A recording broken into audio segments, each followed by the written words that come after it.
Ok, ça tourne, ça tourne, Ah bon, Saturne? ça tourne. Écoute, pas de streaming aujourd'hui. Restream, ça fonctionne pas. C'est ça qui est ça. Et on s'adapte. Et ça tombe bien, car le thème de l'émission d'aujourd'hui est naviguer le changement. Comment s'adapter et prospérer en temps incertain. Beaucoup de choses à dire aujourd'hui, mais on va essayer de faire ça en dessous d'une demi-heure top chrono. Attends, je vais mettre un truc. Alarme dans 30 minutes. Ça sonne, on coupe direct. C'est parti. Ok. Aujourd'hui, le thème Maureen me tient particulièrement à cœur, car je suis moi-même en plein dans les changements.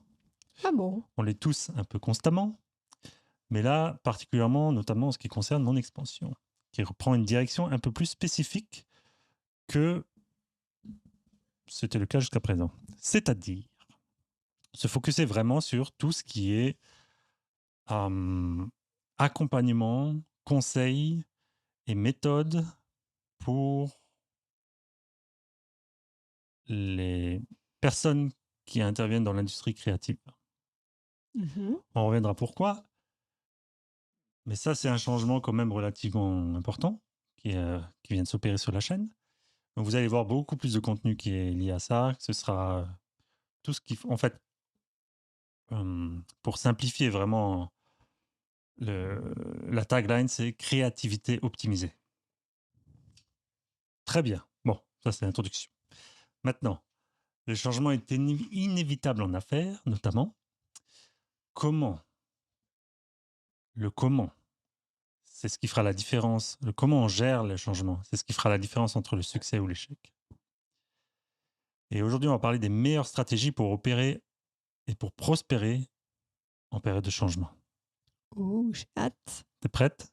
Oui, Car toujours. toi, Maureen, en fait, tu es une accompagnatrice pour le changement interne, notamment.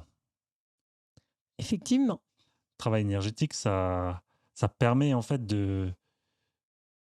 J'ai l'impression même, juste pour partir en travers un peu sur ce sujet-là, que l'énergétique, en fait, c'est juste de dire au reste de ton corps, t'inquiète, c'est pas grave, opère le changement, ça va bien se passer. Parce que des fois, les blocages énergétiques, c'est comme on veut pas changer, on reste bloqué sur quelque chose. Et quoi, Rien, c'est mon vas-y. cas. Non. Bah, justement, est-ce que tu dirais, tu trouves que c'est une description précise qui fait du sens ou... Effectivement, on est tous pleins de croyances, de peurs, de traumatismes qui nous empêchent d'avancer, d'aller de l'avant par moment. Et ce qui fait que, ben, il faut savoir se détacher de ces vieilles casseroles qu'on n'a plus besoin pour pouvoir, voyager plus léger. Ouh, c'est beau ça. Et c'est ainsi que commença mon histoire. Un peu comme faut pas se laisser posséder par les choses qu'on possède. Faut pas que les choses qu'on possède nous possèdent. Exactement, faut les garder pour ce qu'ils sont, c'est-à-dire un outil, heu, voilà, un outil, que ce soit, le téléphone ou que ce soit un canapé. Ils sont juste là pour nous rendre la vie plus facile, mais c'est pas, pour nous aspirer. Quelques exemples. Rentrons dans le vif du sujet. Exactement. Parce que surtout là en ce moment avec ce qui se passe au Québec, donc là, maintenant qu'on est focus sur les industries créatives, c'est clairement un problème pour les artistes et collègues de l'Amérique du Nord, notamment du Québec en particulier, car ils sont faits, on pourrait dire, sucrer des crédits d'impôt. Pour ceux qui connaissent pas trop le principe, les crédits d'impôt, c'est un encouragement du gouvernement direct, notamment sur les salaires, ou en tout cas, peu importe la forme par laquelle le gouvernement participe et encourage l'industrie, il subventionne en fait, d'une manière ou d'une autre, les entreprises d'effets visuels ou de jeux vidéo, en tout cas des industries créatives. Je ne sais pas à quel point ça s'adapte à tous les domaines, mais principalement, ce que j'en connais, c'est les jeux vidéo et les effets visuels. Et là, ils sont passés d'un financement qui fonctionnait, qui faisait en Mmh. sorte que les gros studios hollywoodiens venaient voir le Québec et travailler ensemble depuis plusieurs dizaines d'années. Ils avaient quand même 8 000 employés, hein, Ouais, apparemment, avant Covid. d'après l'interview de Sébastien Moreau. Et là, maintenant, donc déjà depuis la crise ou la grève des scénaristes, on pourrait appeler ça, C'est le ça, la writer grève des strike, scénaristes, ouais. ça a baissé de moitié apparemment. Et là, je répète juste les chiffres que j'ai entendus dans les news. Et là, avec ce nouveau coup dur, ce serait encore de moitié, voire même un peu moins. 2 tiers, hein, il a dit. Ouais, donc il resterait genre 1000, 2000 au bout d'un an, quoi. C'est quand même assez un changement dur à gérer pour la plupart des artistes et pour les chefs d'entreprise de ce domaine-là parce que bah, ça fait 10 ans, même plus que ça roule. Et puis, c'est des bons deals. Tu peux planifier dans le futur grâce à ça. Tu peux développer ta boîte grâce à ça. Donc là, c'est un changement drastique. Et justement, c'est le moment, c'est ce genre de moments-là qui sont révélateurs de, OK, comment je gère le changement? Parce que le premier réflexe que tu as envie de faire, c'est de t'énerver et de te dire ah, gouvernement comprend rien, on leur a fait des propositions, il n'y a aucune négociation possible. Tu sais, c'est comme ah, c'est pas normal, ça fonctionne pas. Donc je pense que ça, c'est quand même une bonne phase au début, c'est d'essayer de voir comment on peut discuter. Mais là, apparemment, il n'y a pas de place pour la conversation, tu vois. Donc ça peut être Mmh. hyper frustrant pour les gens Oui, qui sont c directement concernés. c'est une décision du gouvernement sans, Sans discussion. consultation préalable, ouais. Voilà, c'est ce que j'allais dire. Excuse-moi. Et donc là, voilà, live de circonstance, même s'il n'est pas live aujourd'hui, on est vraiment dans comment gérer le changement. Et on est tout cœur avec vous, tous les gens impliqués, tous les artistes et les leaders impliqués dans Mmh. cette industrie au Québec. Moi, j'ai travaillé 8 ans, j'ai passé des magnifiques années et peut-être plus tard, j'y retournerai. En tout cas, vraiment très très belle industrie et que des gens extrêmement talentueux. Je pense que ils sont dans les top talents du monde, quoi, hein. Même, je me demande même si c'est pas le plus intéressant berceau de créativité numérique, Montréal. De mon point de vue, en tout cas, je ne suis pas allé trop me balader en Australie ou ailleurs, mais en tout cas, de ce que j'ai vu de Montréal, moi, c'est de ce que j'en vis, c'est vraiment ça ma conclusion.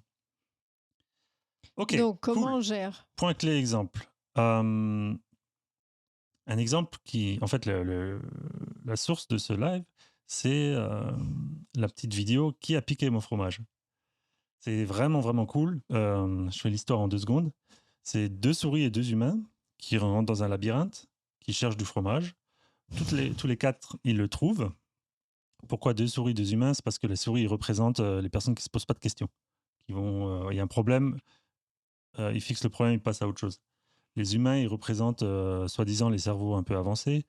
Ils représentent les gens qui se posent trop de questions, au point où ça les empêche d'avancer. Mmh.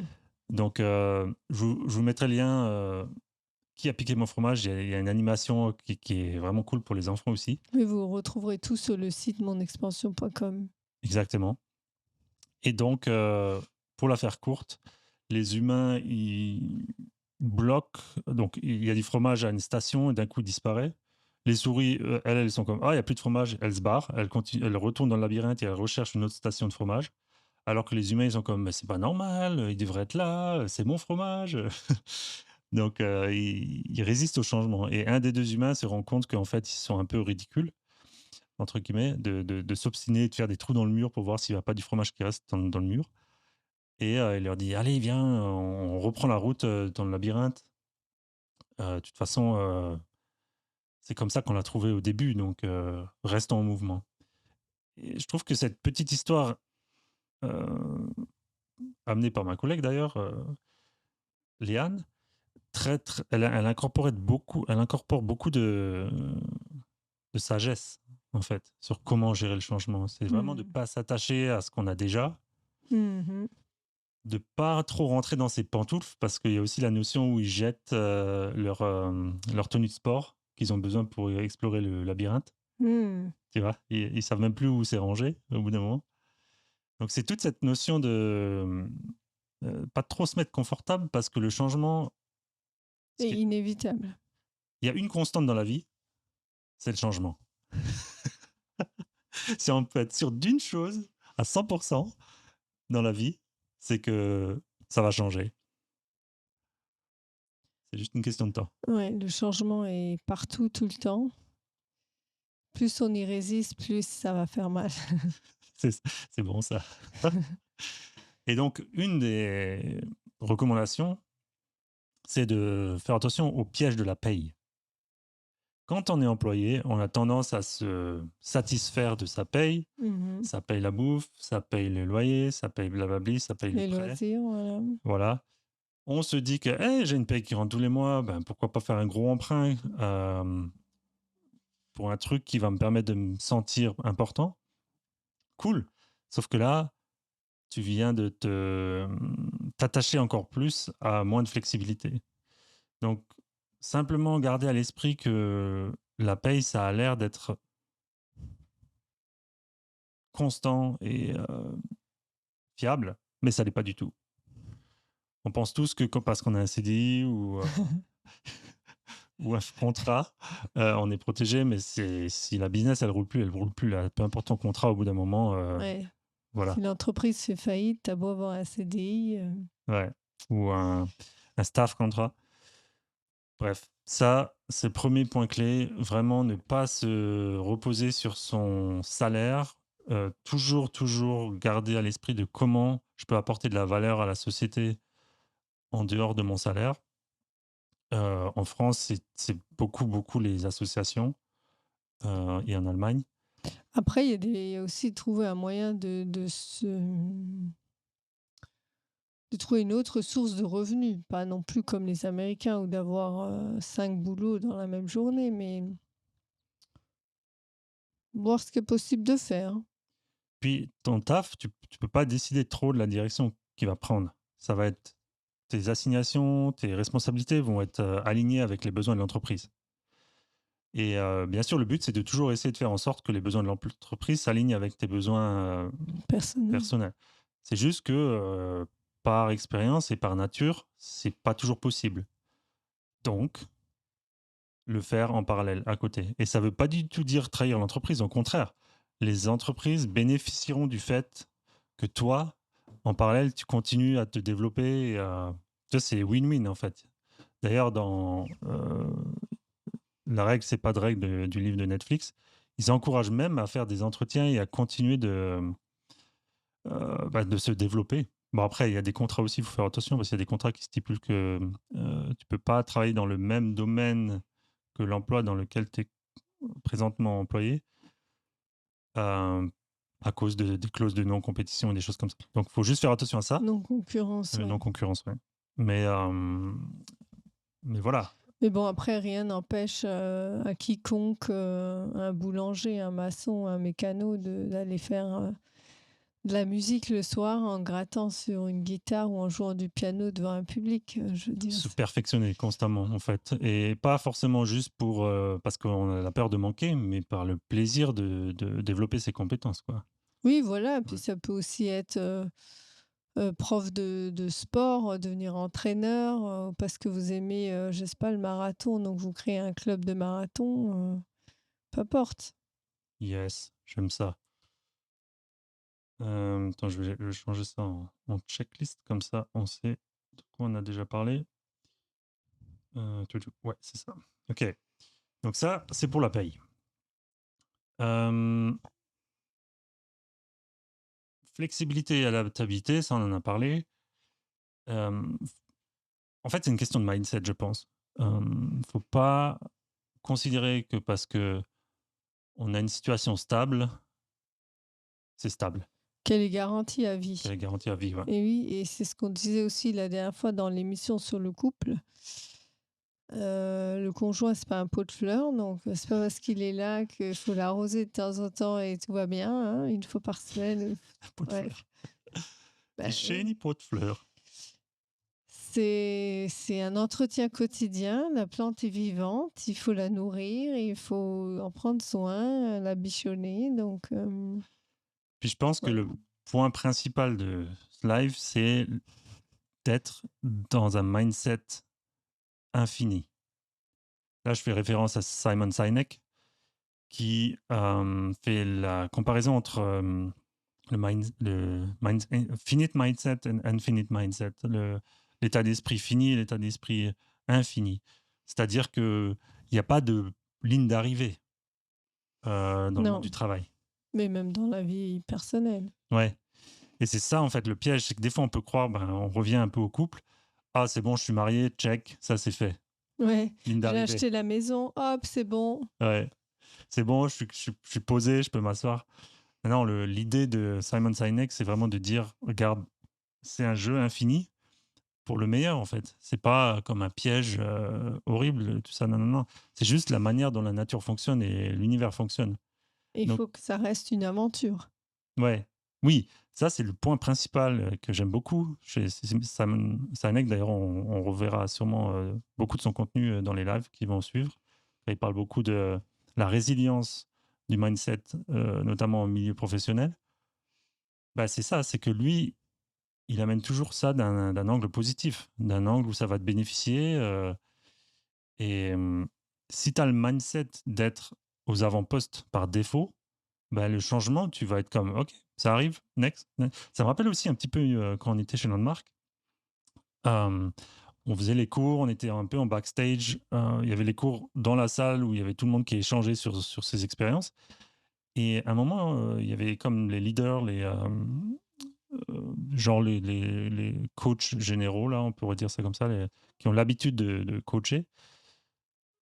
Ils disaient, comment vous reconnaissez un gars ou une fille qui donne qui est entraîné à donner des conférences. Je ne sais plus comment ça s'appelait son poste, mais en gros, le forum leader, voilà. Le forum, c'est Le cours. le cours principal de chez Landmark. Et le leader, donc, c'est quelqu'un qui est extrêmement entraîné, tu vois que le mec ou la fille, là, ils savent ce qu'ils font, quoi. Hein. Ils lisent la salle, ils sont dans l'instant, c'est vraiment beau à voir. Et justement, moi, ce qui m'avait marqué, c'est que comme ils sont entraînés et qu'ils se gardent dans le mindset infini, qu'ils se gardent dans le mindset tout peut arriver à n'importe quel moment, un peu comme un Ouais. DJ qui regarde la foule, et ben quand il y a un problème, ils regardent c'est quoi les options, ils analysent, mais ils passent pas un quart de seconde à dépenser de l'énergie pour se dire, À se à lamenter. se lamenter ou à se dire ah c'est vraiment ça devrait pas être comme ça. Oh et si Ouais. c'était ça, et si ça avait été ci et blablabli et blablablou. Et après, pour revenir à ce qui se passe au Québec, c'est vraiment pas pour dire que les gens ne devraient pas se plaindre. Au contraire, tu vois, je pense qu'ils ont raison de notifier leur colère. Simplement, c'est qu'à long terme, faut vite passer la deuxième étape. Parce que bah, si tu vois que le gouvernement ne réagit pas, ok, pas de problème. What's next, tu vois? Parce que sinon, c'est comme si un peu tu te plaçais en victime par rapport à quelqu'un qui a l'ascendant sur toi. Et tu veux pas que le gouvernement ait l'ascendant sur toi et sur ton moral. Tu veux recréer tout de suite. Donc ça, c'était moi l'inspiration du forum leader. C'était vraiment, je vais le noter, je l'avais pas noté. C'était vraiment quelque chose qui m'avait marqué, quoi. C'est comme il est dans l'instant, quelque chose qui marche pas, next. Mmh. Ouais. Donc rester informé sur en quoi toi-même t'es pertinent. Oui, savoir connaître ses valeurs et ses forces, ainsi que ses faiblesses. Parce que quand on maîtrise ses forces et ses faiblesses, ben, on sait vers quelle direction on veut aller. Il y a pas de doute qui s'installe. J'irais même plus loin pour les industries créatives, par exemple en tant qu'artiste. Moi, je vous invite, ou je t'invite, je parle à la deuxième personne, c'est plus sympa, de constamment te checker par rapport à ta valeur marchande. Alors ça peut paraître un peu déplacé de parler d'humain en valeur marchande, mais c'est plus qu'est-ce que tu es capable de mettre sur la table qui a de la valeur. C'est pas toi en tant qu'individu combien tu vaux, parce Mais que tes compétences. mais les compétences, comment tu évalues tes compétences et et de juste avoir un regard réaliste sur combien tu peux demander pour ça, par rapport à tu vois, en quoi tu es capable de générer de la richesse par rapport à tes compétences. Et on a tendance à jamais le faire parce que oh, mais ça, j'y connais pas trop. Mais maintenant, il y a des sites Glassdoor, il y en a 3 ou 4 comme ça là qui permet de OK, c'est quoi ton job actuel, c'est quoi, dans quel pays. Il te donne une estimation, une fourchette pour là où tu devrais être au niveau salarial. Donc c'est pas que ça va changer ta vie, mais au niveau du mindset, ça va te placer aussi, de te dire OK, peut-être que je peux aller chercher un 5, un 10 000 par an en poussant. Il faut juste que aussi tu puisses démontrer que tu es dans ce mindset infini, parce que les gens qui sont autour de toi, ils le voient tout de suite. Tu différencies tout de suite quelqu'un qui est prêt au changement de quelqu'un qui est plutôt stubborn, je sais pas comment dire. Résistant. Ouais, c'est ça. Donc, on en revient sur l'état d'esprit, quoi. Ouais, ça c'est le plus important. Garder la tête froide et le cœur chaud. Puis là, je parle beaucoup business parce que c'est ma spécialité. Toi, du point de vue énergétique, qu'est-ce que tu peux voir qui est un frein au changement par rapport au choix que tu donnes? Bah, c'est ce que j'ai dit tout à l'heure, les peurs, les croyances qu'on se crée. Ah, et si je perds mon emploi, qu'est-ce que je vais devenir? Moi, j'ai des factures à payer. Alors, je dis pas que c'est pas vrai, mais je veux dire, en faisant un peu de ménage dans sa façon de penser, on apporte énormément de clarté. C'est pas des changements drastiques, je passe du rouge au bleu. C'est des changements subtils Ouais. qui vont passer. Mettons, on prend le jaune et le bleu. Bah, vous allez avoir une période lente de vert avant d'aller vers l'autre couleur. Et voilà. Donc c'est subtil dans notre. Tiens, aujourd'hui, normalement, je réagirais comme ça, mais aujourd'hui, j'ai réagi sans m'énerver. Ouais, moi, je peux témoigner de ça par rapport au nettoyage que tu as fait sur moi. Euh, Moi, je me prétendais vraiment bon, je vais rien de Ouais, nettoyer là. pas besoin. J'ai bien morflé. Le Et, pire client. et en fait, je me suis rendu compte qu'effectivement, mes réactions changent. Mais c'est subtil. Tu peux pas dire. Et c'est ça qui est, je pense, difficile aussi À jauger, à oui. jauger, ouais. Et c'est peut-être pour ça qu'aussi que quand tu es full dans l'opérationnel, tu accordes pas de valeur à l'énergétique parce que tu peux pas le mesurer précisément. Exactement, oui. Mm. Par contre, tu dois admettre au bout d'un moment que il y a un avant et un après quand même là. Oui, parce que c'est quelque chose aussi qui travaille sur le long terme, surtout pour des gros blocages, des gros traumatismes. Ça aide. Ça aide d'aller de l'avant et de se délester, se détacher du passé. Parce que finalement, on n'est toujours que dans l'instant présent. Si on se pose vraiment la question, on est toujours maintenant. Mhm. Hier n'existe plus, on ne peut plus le changer, ou avant. Et demain, ben, reste sacré, c'est une page blanche. Donc à nous de mettre en place maintenant les choses pour que demain soit radieux et lumineux. Je pense qu'on va élaborer une méthode pour mesurer l'avant et après de manière plus précise. Tony Robbins, il fait des témoignages 1 an ou 2 ans après. Mhm. Euh, il y a quelque chose à aller chercher là, je pense, parce que c'est quand même clair pour moi. Enfin, c'est évident. C'est juste que faut trouver un moyen de le rendre visuellement évident entre guillemets. Oui, une fois qu'on l'a Mm. vécu, on le ressent, on reconnaît ces petites subtilités qui font que. Mhm. euh, mais voilà, faut l'avoir vécu, faut le tester. Donc, Un lien avec ça, un ancien artiste VFX extrêmement talentueux, Éloi Brunel, avec qui j'ai travaillé, qui justement s'est lancé dans l'hypnose avec grand succès et qui m'a justement fait une séance une fois. Ça fait une grosse différence. J'espère qu'on va pouvoir échanger avec lui sur cette chaîne. Donc, c'est encore un exemple de quelqu'un qui était dans le pragmatique technico-technique et qui allait chercher un autre niveau dans le ressenti, dans l'énergétique, et je trouve ça vraiment cool parce que il a les 2 casquettes aussi. Parce Bah, que on a tous plusieurs casquettes et aussi un des problèmes, c'est qu'on s'identifie à sa casquette. c'est pas mal ça. Dans le sens où moi, je suis comptable, mettons, Oh, ça va. j'ai été comptable avant. Oui, combien monsieur? Te moque pas, c'est très bien, moi j'adore ça. Ah, c'est le sketch de Gad Elmaleh. Ah, Je je suis connais pas. comptable. Il a Comptable. dit de me laissez-moi voir, combien il Bref, donc c'est de dire: «OK, je suis comptable, donc toute ma vie doit être comptable», en fait. Non, c'est je suis au bureau, 8 ou 7 heures de temps et peu importe. À ce moment-là, je mets ma casquette de comptable. Quand je sors, je l'enlève, je mets une autre, mmh, celle que vous voulez, c'est vrai que c'est important. choisissez.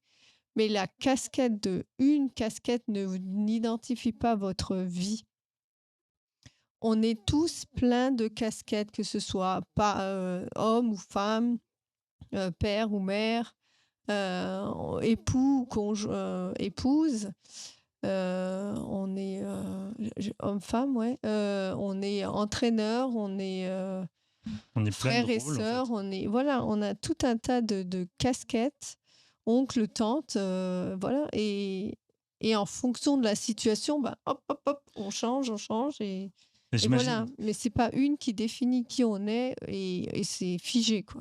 ouais, et je pense que c'est ça le piège, c'est de s'associer à son rôle, De de s'identifier, voilà. s'identifier, ouais. Oui, parce que ça marche aussi, le piège aussi des parents, c'est de s'identifier comme étant parent.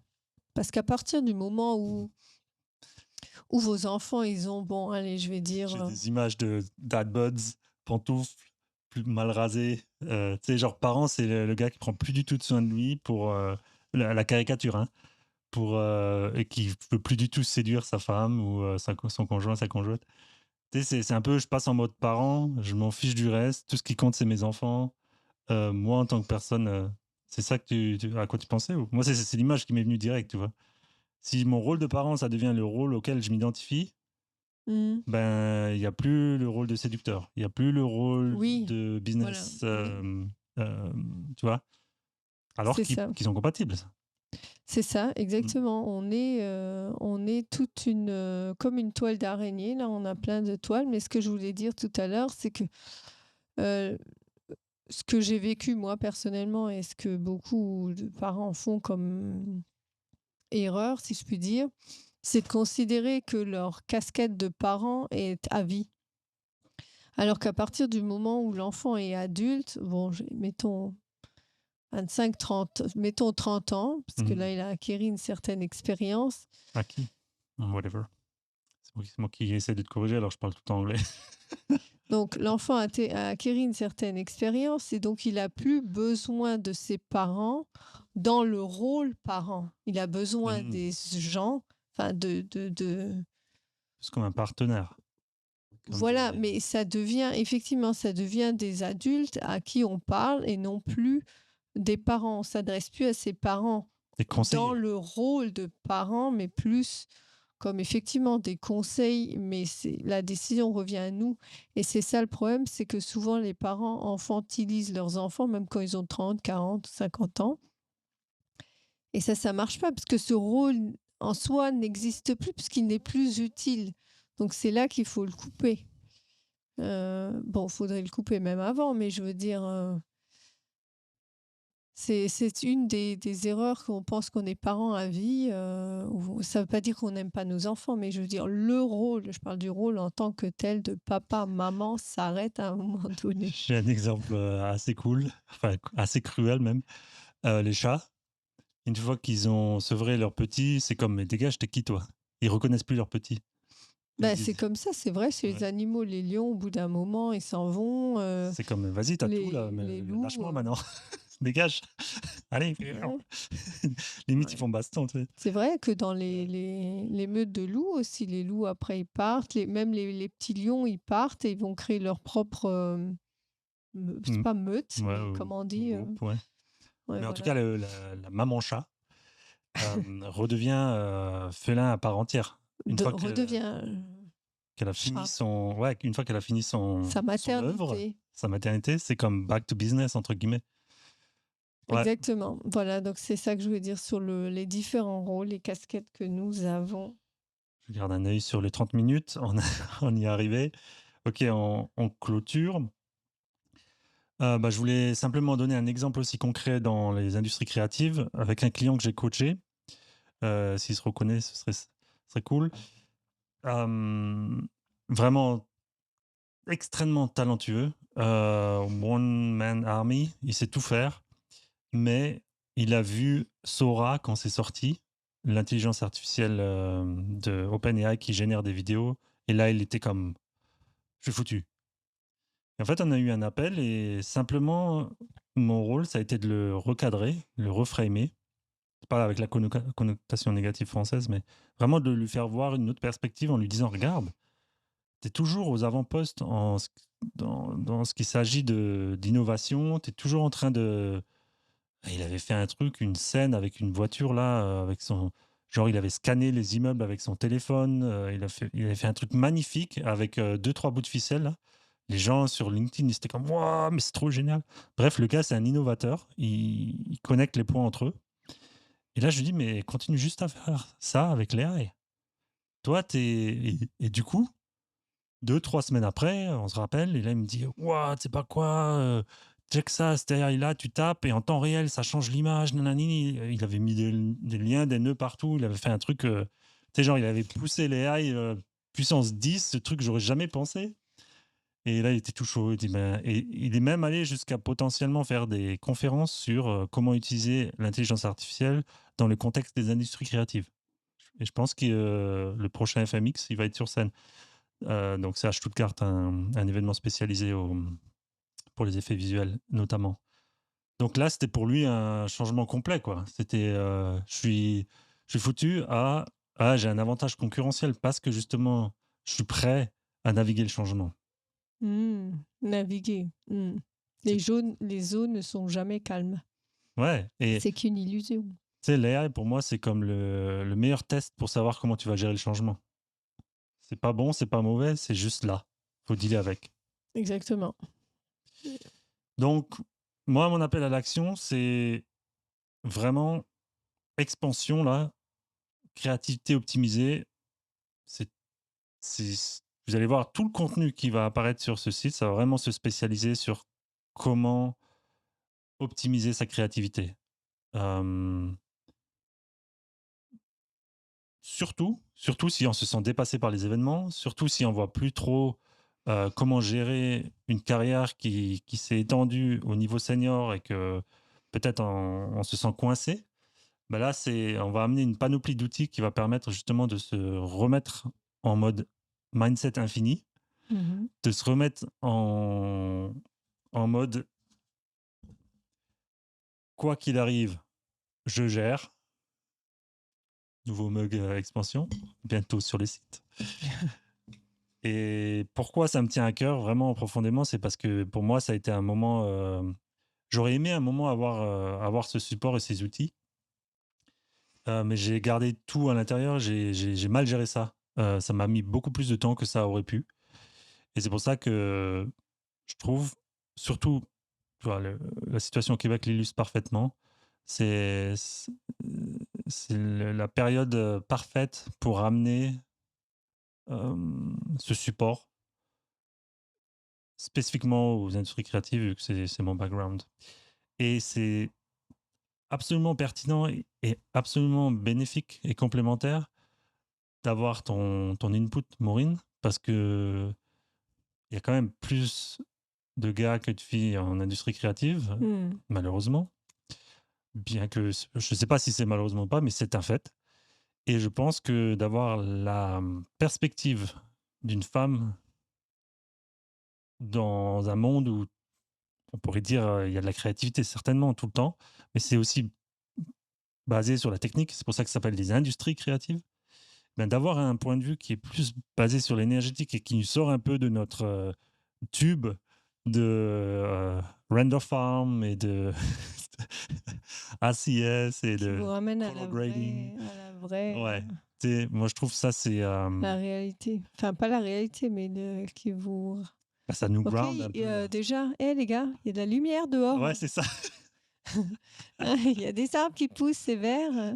Et pas que assis dans le noir. Qu'on sorte un peu de notre contexte virtuel, de générer des pixels sur un écran qui va projeter. Oh non, je pourrais jamais faire ça, assis dans le noir toute la journée. Ouais, pas de problème. Moi, je sais bien avec mes calculs. Hein. Bref, en tout cas, c'est la nouvelle direction qui est prise pour l'expansion et je pense que ça va vous plaire. Donc, je vous invite à vous inscrire, à vous abonner ou whatever à notre newsletter qui va faire en fait un récapitulatif de ce qui est dit durant... Donc, ça va être les points clés, les points forts de l'émission live. Et ça va commencer très bientôt. Donc, allez sur le site monexpansion.com. Abonnez-vous à la newsletter. Là, le site est en travaux, ça devrait être prêt d'ici fin du week-end. J'ai un peu merdé, mais... mais changement complet. J'avais un thème gratuit, pépère, voilà. Hop, là, j'ai tout effacé, tout le site. Je me suis volontairement mis en difficulté. Maintenant, J'adore ça. ça va être je me mets à Elementor, qui est un truc beaucoup plus standard qui va permettre d'aller beaucoup plus loin par rapport à mon petit thème pépère pantouflard d'avant. Donc, illustration parfaite Du changement. avec le changement. Le site est complètement de travers en ce Il est en moment. travaux en ce moment. Mais voilà, bref. Bah, ça fait plaisir. Écoute, on est à peine plus qu'une demi-heure. 36 Un dernier mot, Maureen? Un dernier mot? mots. Le mot de mot. Je dirais,